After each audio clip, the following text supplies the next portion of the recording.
Catatan BPS Sumsel menyebut nilai tukar petani atau NTP Sumsel tumbuh negatif pada Januari 2023 sebesar 99,97%, minus 0,36% dari bulan sebelumnya. Hal itu disebabkan indeks harga bayar petani lebih tinggi atau melebihi dari indeks harga diterima petani, 0,72% berbanding 0,36%. Akibatnya beberapa subsektor mengalami penurunan, seperti tanaman rakyat minus 0,62%, peternakan minus 0,47%, dan disusul pembudidayaan ikan 0,17%.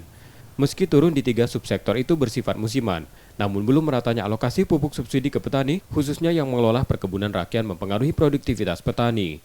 Adanya kuota tambahan pupuk subsidi di Sumsel tahun ini, masing-masing urea 250.000 ton dan NPK 188.000 ton, diharapkan dapat mengurangi demand dan menambah suplai atau pasokan. Jadi nilai tukar petani kita bulan Januari itu mengalami penurunan, jadi NTP kita turun 0,36%. Ini tentu terjadi karena utamanya itu karena tanaman perkebunan rakyat kita sedikit mengalami penurunan nilai NTP, kemudian peternakan juga turun, kemudian budidaya ikan juga mengalami penurunan.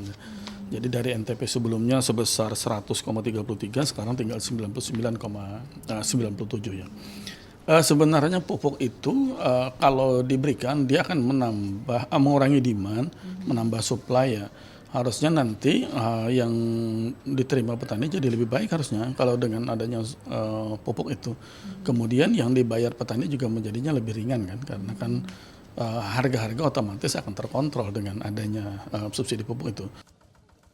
Berbanding terbalik dengan NTP, nilai tukar usaha petani di Sumsel tumbuh positif 0,24% dengan nilai 98,34 pada awal tahun ini. Reski Oktora, Muklas Diferensial, Kompas TV, Palembang, Sumatera Selatan.